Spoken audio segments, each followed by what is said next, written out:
네, 오늘 룻기 2장 14절에서 23절까지 룻기 2장 마지막 부분입니다. 네, 말씀을 같이 읽어보겠습니다. 네, 읽어볼게요. 네, 가로 있는 것은 이제 제가 그냥 참고용으로 다른 성경 버전을 이렇게 기록한 거고, 이렇게 괄호에 있는 글은 이렇게 넘어가고 읽어보겠습니다. 식사할 때 보아스가 룻에게 이르되 이리로 와서 떡을 먹으며 내 떡 조각을 초에 찍으라 하므로 룻이 곡식 빼는 자 곁에 앉으니 그가 볶은 곡식을 주매 룻이 배불리 먹고 남았더라. 룻이 이삭을 주우러 일어날 때 보아스가 자기 소년들에게 명령하여 이르되 그에게 곡식단 사이에서 죽게 하고 책망하지 말며 또 그를 위하여 곡식 다발에서 조금씩 뽑아버려서 그에게 죽게 하고 꾸짖지 말라 하니라. 룻이 밭에서 저녁까지 줍고 그 주운 것을 떠니 보리가 한 에바쯤 되는지라. 그것을 가지고 성읍에 들어가서 시어머니에게 그 주운 것을 보이고 그가 배불리 먹고 남긴 것을 내어 시어머니에게 드리매 시어머니가 그에게 이르되 오늘 어디서 주었느냐 어디서 일을 하였느냐 너를 돌본 자에게 복이 있기를 원하노라 하니 룻이 누구에게서 일했는지를 시어머니에게 알게 하여 이르되 오늘 일하게 한 사람의 이름을 보아스니라 하는지라. 나오미가 자기 며느리에게 이르되 그가 여호와로부터 복받기를 원하노라. 그가 살아있는 자와 죽은 자에게 은혜 베풀기를 그치지 아니하도다 하고 나오미가 또 그에게 이르되 그 사람은 우리와 가까우니 우리 기업을 물을 자 중에 하나이니라 하니라.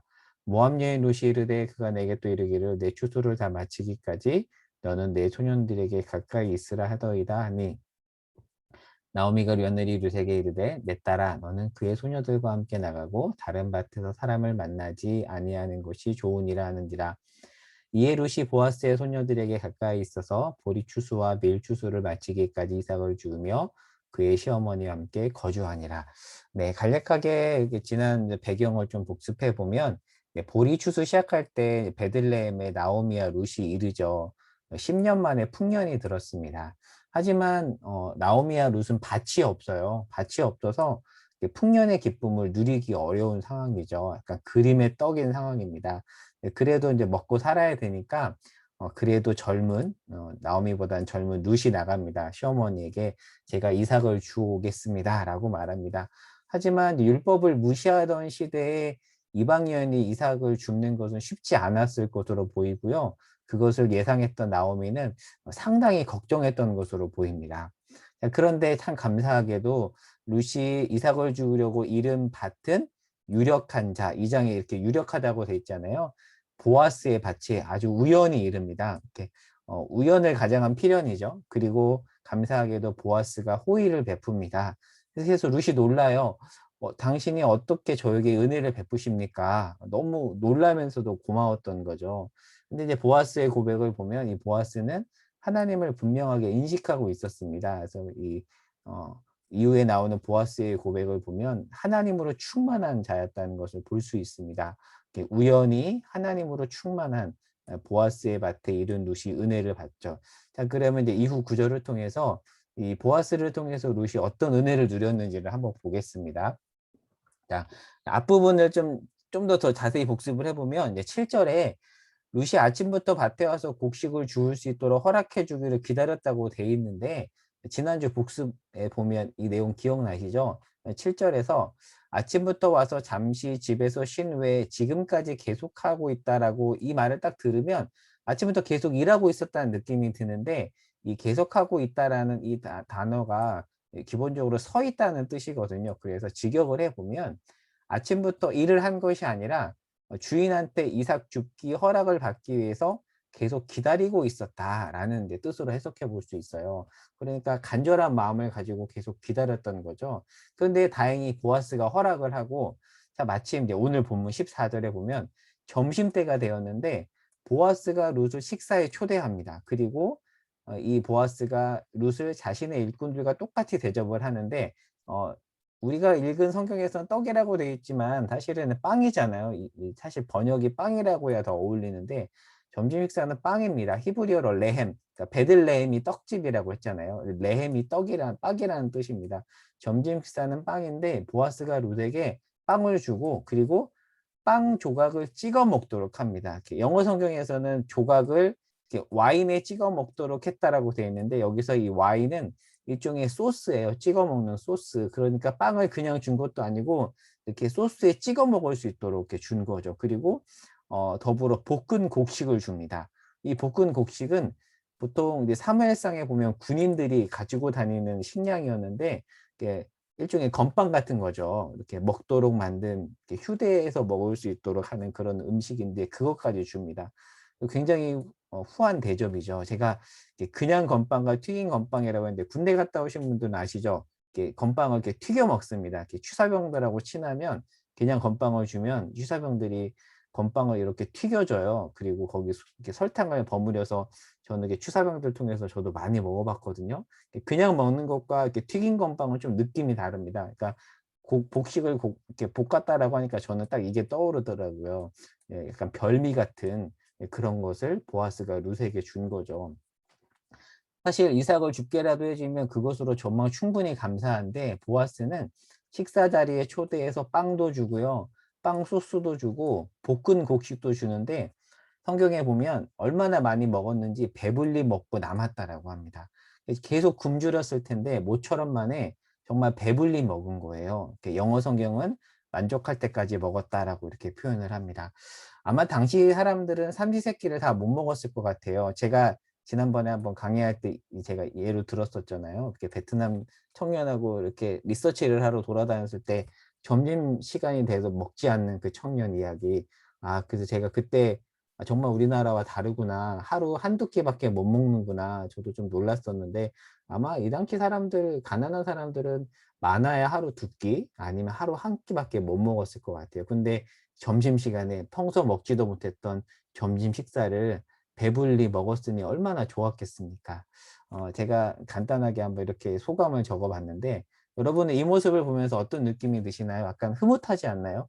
계속 굶주리고 힘든 상황 가운데 처했던 룻이 배불리 먹는 모습은 참 보는 것만으로도 흐뭇합니다. 하나님이 이 모습을 보고 굉장히 흐뭇해 하셨을 것 같아요. 자, 이제 배불리 먹고 일할 힘이 생겼죠. 자, 그리고 이제 일어서는데 이때 보아스가 일꾼들에게 명령합니다. 이제 룻이 곡식을 주어야 되잖아요. 근데 어떤 명령을 내리냐면 15절에 곡식단에서 줍게 하고 그리고 책망하지 말라고 이야기를 합니다. 근데 여기서 책망하다라는 단어가 히브리어로는 모욕하다라는 뜻이 있어요. 그러니까 곡식을 줍는다고 야단치지 말라는 뜻이 아니라 곡식이나 줍는다고 인격적으로 무시하거나 모욕하지 말라는 뜻이에요. 그러니까 보아스가 얼마나 세심하게 룻을 배려하고 있는지를 알 수 있죠. 사실 이러한 보아스의 모습은 하나님의 모습입니다.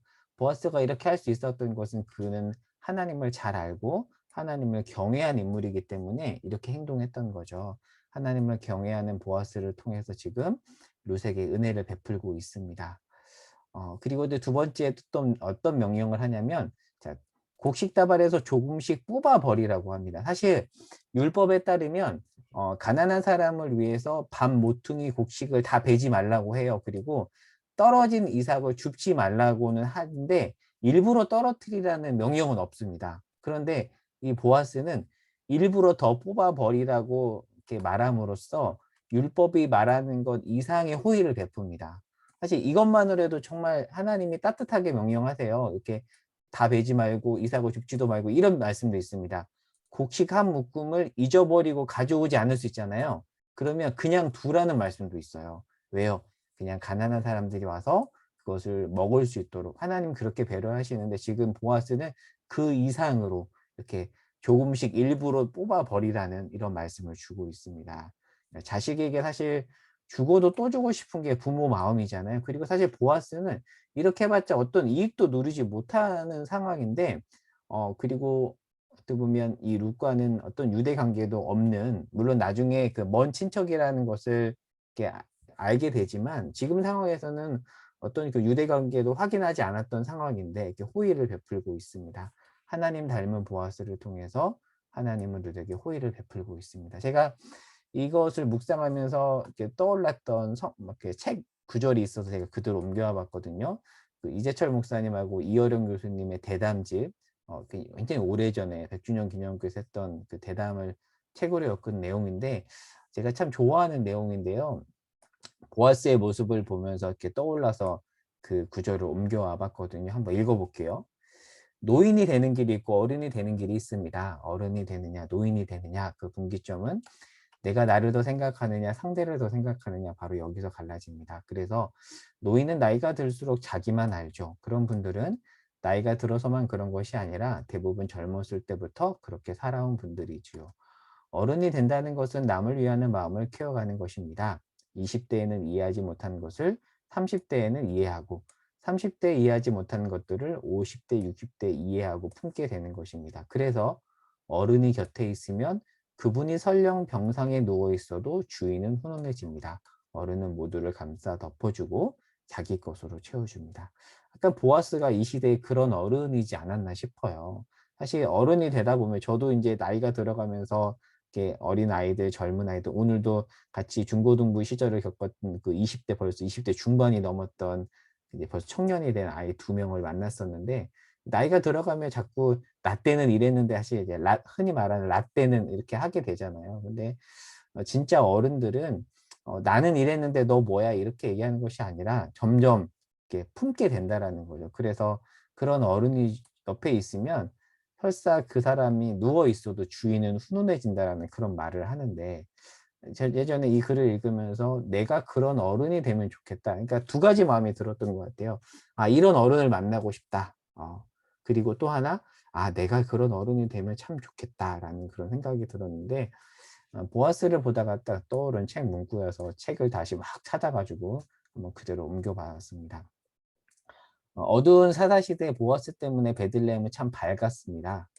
풍년이 들어서 밝은 게 아니에요. 사실 풍년이 들어도 오히려 어두울 수 있습니다. 왜냐하면 풍년이 들어도 오히려 더 착취하고 부익부 빈익빈이 심해질 수 있거든요. 그래서 풍년에 더 어둠이 짙게 깔릴 수 있었습니다. 하지만 이 보아스는 2장 1절에서 표현한 것처럼 유력한 자였는데 그가 꼭 많이 가져서 베푼 것은 아니었습니다.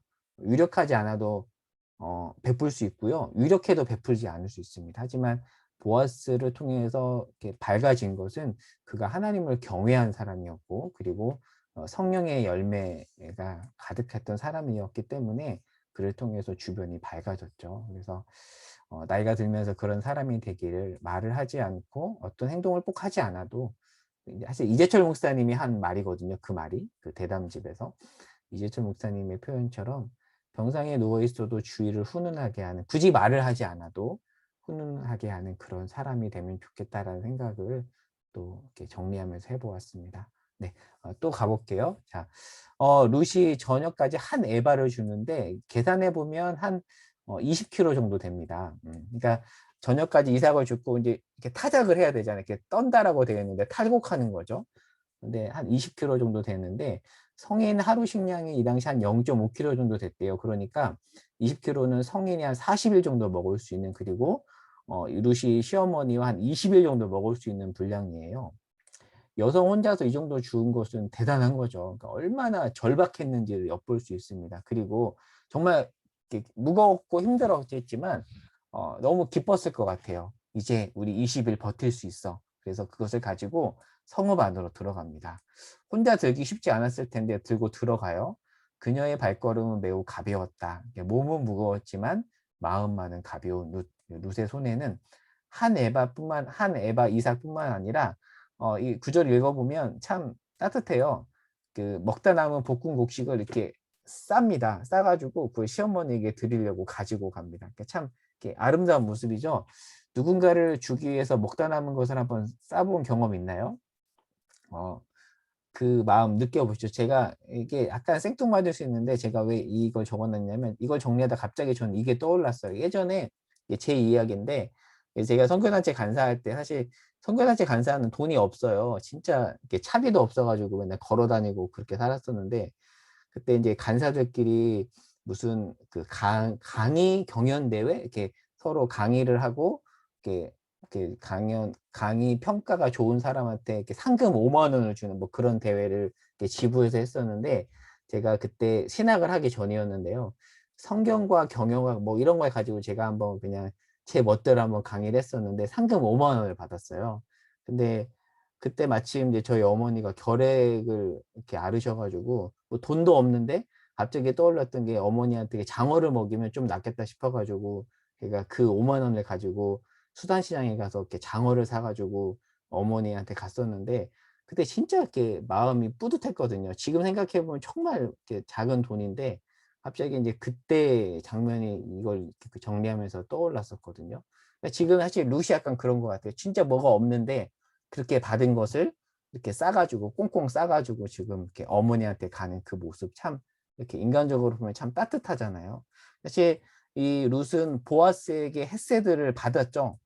그리고 그 헤세드를 나옴에게 또 흘려보냅니다. 그러니까 이 하나님의 헤세드가 사람을 통해서 계속 이렇게 순환하고 있는 참으로 아름다운 모습을 여기서 확인해 볼 수 있습니다. 자, 그래서 이제 룻과 나오미가 만나는데 아마 나오미 입장에서도 깜짝 놀랐던 것 같아요. 사실은 이방 며느리가 이삭을 주우러 갈 때만 해도 되게 걱정을 많이 했을 것 같은데 이렇게 며느리가 많은 것을 갖고 오니까 참 감사하면서도 놀라고 이렇게 물어봤겠죠. 대체 누구의 밭에서 주었느냐? 누가 너에게 호의를 베풀었느냐라고 물어봤을 것 같아요. 그래서 19절에 보면 이렇게 말하죠.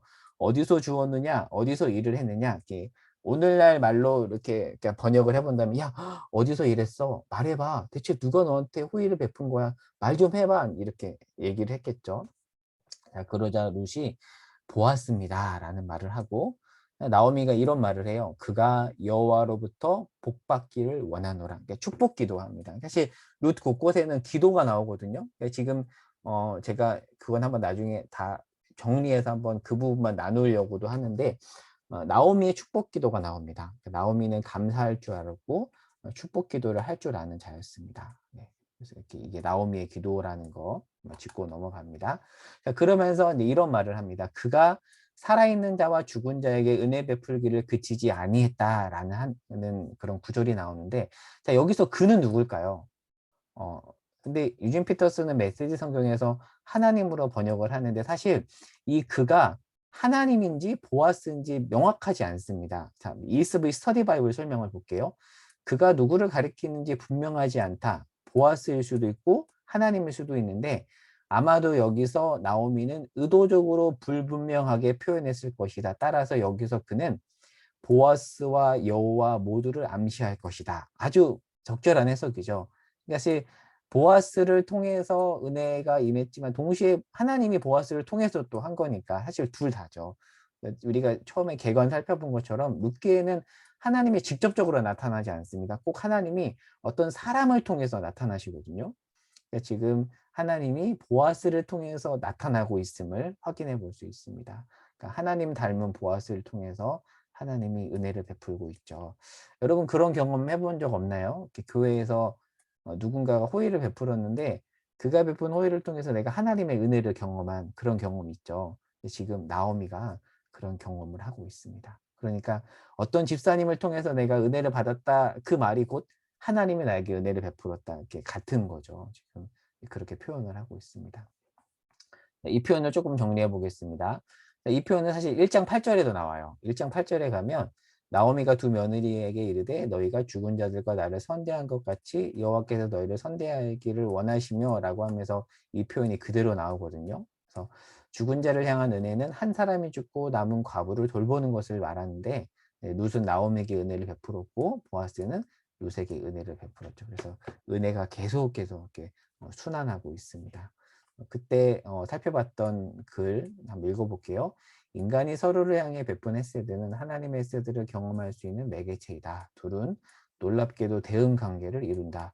보아스가 룻에게 인애와 긍휼을 베푸는 모습은 고난과 절망 가운데 있는 이스라엘에게 하나님께서 인애를 베푸시는 모습을 상징한다. 모두가 야박하게 굴었던 시대였어요. 진짜 이 룻은 그 야박함, 그래서 누구를 만나면 상처를 받아서 그런 경험 없으신가요? 사람을 만나면 상처를 받으니까 사람을 안 만나고 싶은 거예요. 이렇게 왜 누군가를 만나면 내가 위로를 받기보다는 비참함을 느끼는 아니 그런 게 보편화되는 시대에서 보아스를 통해서 이렇게 비참함을 느끼는 것이 아니라 따뜻함을 느끼고 감사함을 느끼고 사실 그게 하나님이 베푼 은혜였죠. 룻과 나오미가 보아스를 통해서 그런 어떤 따뜻함을 하나님의 따뜻함을 경험하고 있는 모습입니다. 네. 보아스는 기업물을 짜 중에 하나라는 표현을 나오미가 하는데 이 부분은 한번 나중에 한번 자세히 살펴볼 텐데 오늘은 간단하게 한번 볼게요. 나오미가 보아스는 기업 물을 자 중에 하나이다라고 이렇게 말하는데 여기서 기업을 물으다라는 것은 히브리어로 가알이라는 동사입니다. 그러니까 속량한다라는 뜻인데 빛을 대신 갚아서 속박으로부터 사면시키는 행위를 합니다. 그래서 영어 성경을 redeemer라고 번역을 해요. 구원자라는 뜻도 되겠죠. 그래서 이게 대신 갚다, 친척으로 행동하다라는 뜻이 있는데 나오미의 경우 남편 엘리멜렉이 토지를 팔아서 기업을 잃어버렸죠. 근데 기업을 대신 물려주는 이 보아스가 나중에 다시 되사주거든요. 그래서 회복이 됩니다.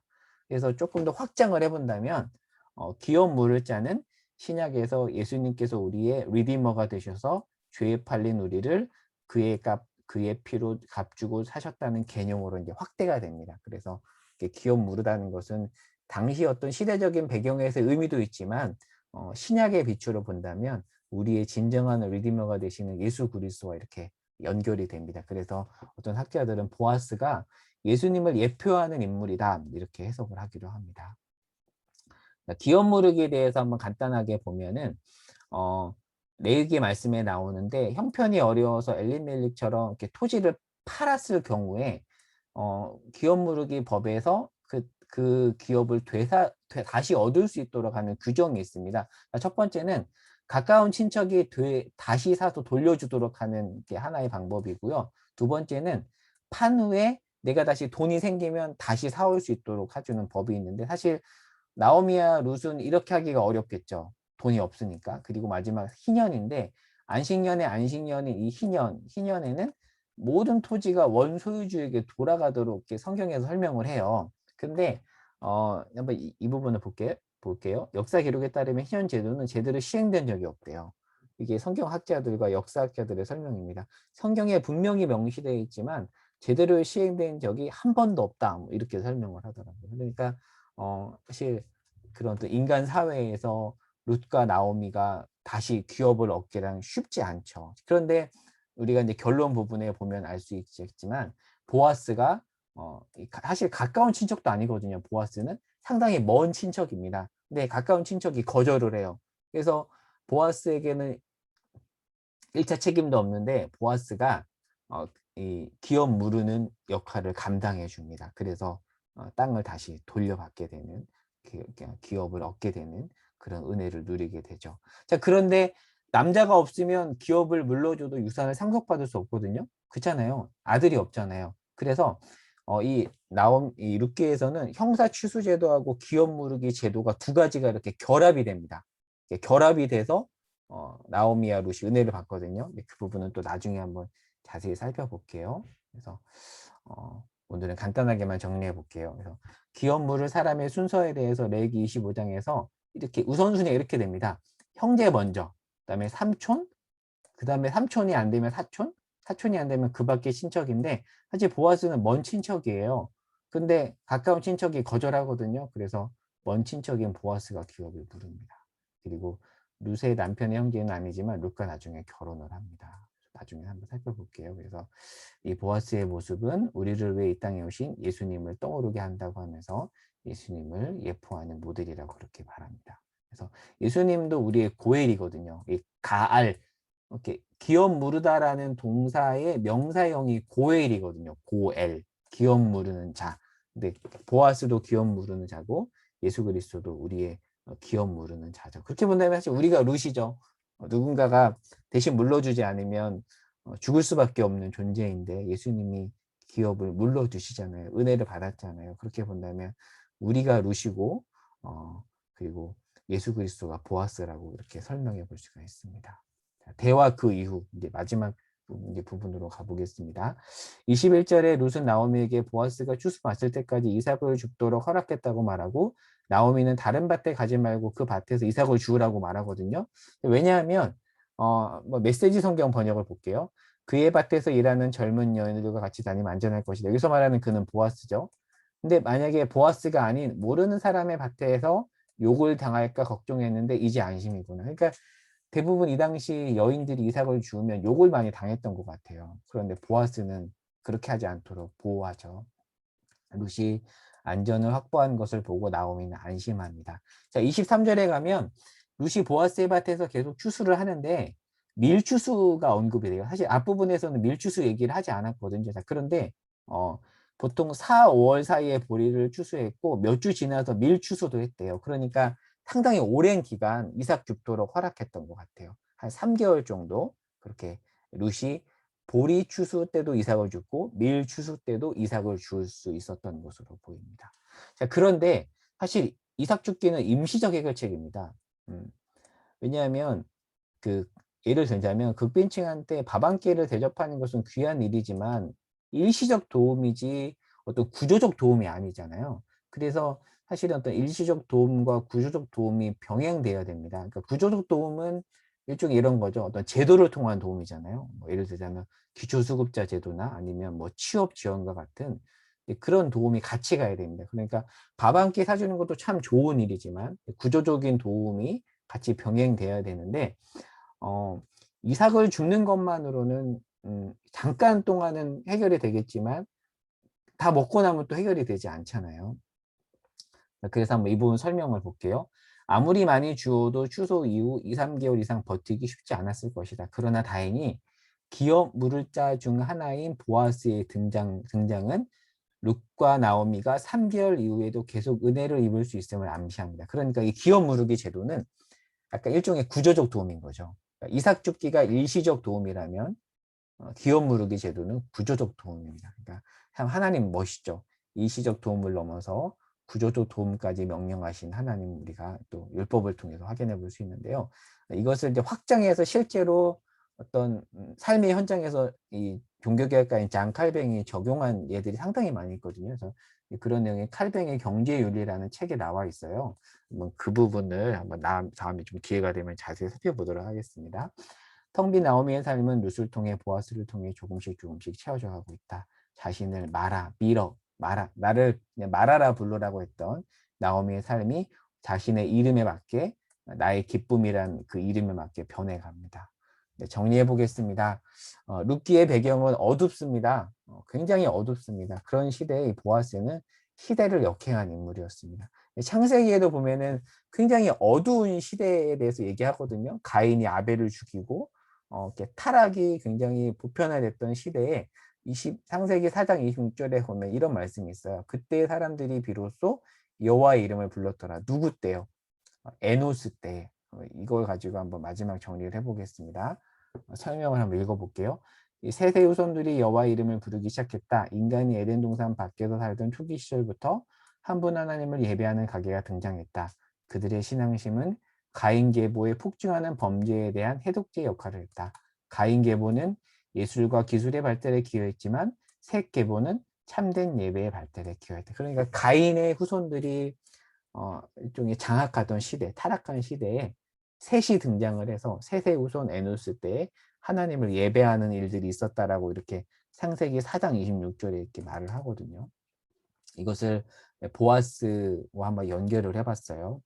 타락의 절정으로 달한 에덴의 동쪽에서 셋 계보에서 나온 에노스는 하나님을 예배하는 사람으로 타락한 세상의 해독제 역할을 했습니다. 보아스 역시 각자 자기 소견에 옳은 대로 행한 사사시대에 하나님을 예배함으로 세상의 해독제 역할을 했죠. 그래서 우리가 우리 가정이 우리 새가정부가 또 우리 교회가 사실 지금 우리가 살아가는 시대 에덴의 동쪽이잖아요. 에덴 동산으로부터 벗어난 에덴의 동쪽인데 우리를 통해서 우리가 하나님을 예배함으로 우리가 에노스처럼 보아스처럼 세상의 해독제 역할을 할 수 있기를 바랍니다. 꼭 대단한 일을 하라는 게 아니죠. 우리가 말씀 앞에 머물고 말씀대로 살기 위해서 몸부림친다면 우리를 통해서 이 어두운 세상에 빛이 비춰질 것입니다. 오늘 소그룹 나눈 질문 2가지 이렇게 적어봤습니다. 오늘 하나만 나눠보면 좋을 것 같아요. 하나만, 2번만.